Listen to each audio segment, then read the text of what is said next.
In this video, we're driving behind a trailer, and this trailer is essentially like a giant wall in front of us, making it really hard to see what's happening in front of us.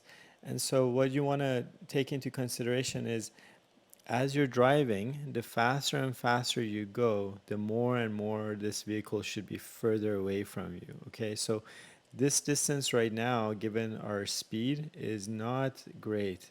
Now, of course, we're coming up to stop at red light. So yes, you do want to close in and just have your appropriate stopping distance, which is more or less here. But when the traffic starts picking up again, you need to ensure that you rebuild this distance. There's absolutely no incentive to try to be this close to this vehicle as they're driving in front of you, because again, you can't see the light, you can't see what they're dealing with.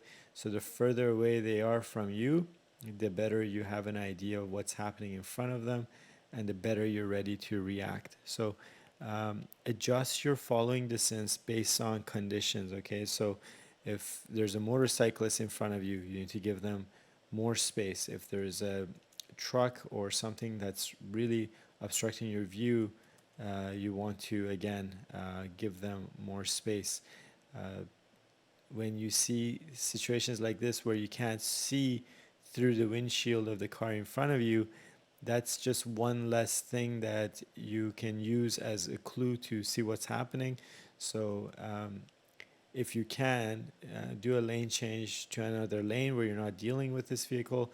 But if you can't, then make sure that you maintain a good following distance so that if they suddenly slow down and stop, you're not surprised by what's happening in front of them. So the last thing you want to do is follow very close to this vehicle, and this vehicle suddenly is surprised by something and stops or brakes really abruptly.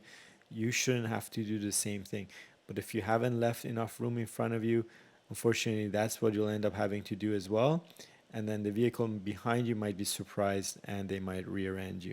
So I cannot emphasize enough how the importance of a safe following distance.